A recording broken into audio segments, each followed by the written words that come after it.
Salut les motards, c'est Bruno du service client motoblues.com. Quand une référence comme le Shoei Neotech est revisitée, autant vous dire que les concurrents font grise mine. Et y a de quoi. Le Neotech pousse le concept du modulable haut de gamme initié par la première version un peu plus loin, avec quelques belles optimisations pour arriver à ses fins. Petite démo des nouveautés dans cette vidéo.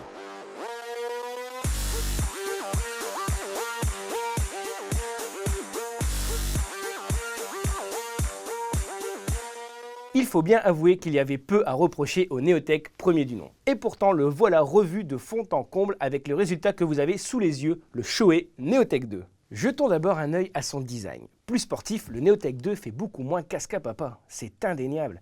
Le travail sur les ventilations ou la base du casque clairement inspiré du NXR lui redonne un sacré coup de jeune.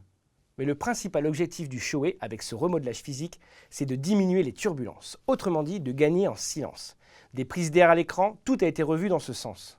À cette fin, c'est surtout l'ensemble tour de cou plus bavette qui devrait vous isoler le crâne des bruits ambiants. Regardez le tour de cou qui est englobé de façon hermétique pour empêcher l'air de s'infiltrer. Et puis, il dispose aussi de mousse isolante à hauteur des oreilles, un classique qu'on retrouve sur les casques les plus routiers. Le nouveau dessin des ventilations et de l'ensemble des canalisations à l'intérieur du casque ont permis d'augmenter considérablement le débit d'air. Indispensable quand on voit comme il est hermétique par ailleurs. L'autre grosse nouveauté sur le Shoei Neotech 2, c'est qu'il gagne la double homologation intégrale EJET, ou PJ pour les intimes. Une chose rendue possible grâce à un système de verrouillage plus abouti de la mentonnière en position ouverte. Ainsi, vous pouvez avec lui rouler en configuration ouverte en toute légitimité, ce qui n'était théoriquement pas le cas avant. La manipulation est aisée, il suffit d'une main pour faire basculer vers le haut. La marque japonaise a également mis le paquet pour alléger son modulable Star. Ainsi, le dernier né du Shoei est beaucoup plus compact que son prédécesseur. Ajoutez à cela la calotte en fibre revue et disponible en 3 tailles, cette cure d'amaigrissement lui a permis de gagner quelques précieux grammes. La question qui nous revient souvent, y a-t-il de la place pour un intercom? En fait, la question ne se pose pas vraiment. Le Shoei est spécialement aménagé pour recevoir un et un seul kit main libre, le kit sur mesure développé par Sena. 3 logements sont prévus.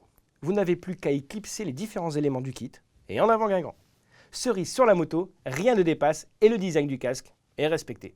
Je vous invite à jeter un œil sur notre guide d'achat intercom si vous voulez en savoir plus sur ce type d'intercom. Comme il se doit sur un casque de standing, on retrouve un système anti-buée Pinlock Maxivision le plus large possible. Comme sur le Neotech, la boucle micrométrique fait appel à une fabrication en inox pour une meilleure durabilité et une résistance absolue. Du très haut de gamme, je vous dis. Considérez-le comme un nouveau casque. Le Shoei Neotech 2 redéfinit les standards du confort routier. Un casque haut de gamme pour ceux qui ne lésinent pas sur les kilomètres, et ce, dans toutes les conditions.